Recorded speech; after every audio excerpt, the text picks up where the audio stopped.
Un petit mot sur les deux formations, le chœur des Trois Frontières et l'Orchestre des musiciens d'Europe. Bon, alors, un Italien disait « Rodrigue, as-tu du cœur ?» Alors, il faut savoir qu'un chœur, c'est en deux parties.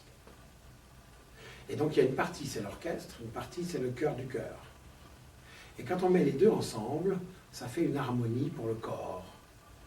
Et le chœur et l'orchestre des Trois Frontières et des musiciens d'Europe forment une très belle entité. D'une part, parce que c'est un seul chef qui les dirige, donc ça simplifie beaucoup les questions de répétition.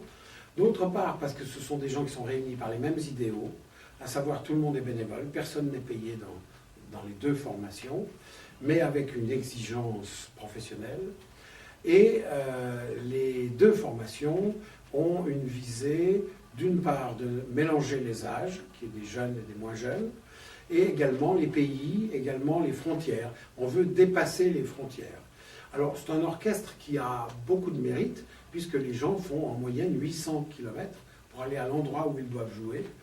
Et quand on dit une moyenne, ça veut dire qu'il y en a qui font 1600 km pour venir, et il y a aussi des voisins. Mais ce sont des gens de tous les âges, de tous les pays, et pas payés. Alors évidemment, ça simplifie beaucoup les relations. Quand on se voit, on a beaucoup de plaisir à se retrouver.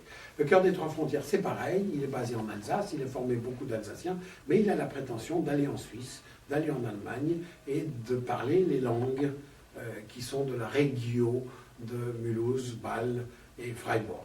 De cette façon, les deux ensembles ont les mêmes buts et sont réunis fréquemment, ce qui leur donne une cohésion qui fait envie à bien des gens et que les interprètes eux-mêmes aiment retrouver. Les deux ensembles auront donc la joie de se retrouver pour ce programme autour de la symphonie italienne et du Requiem de Cherubini les 11 et 12 mars prochains à Mulhouse au Temple Saint-Étienne et à l'église de Pfaffenheim. Merci.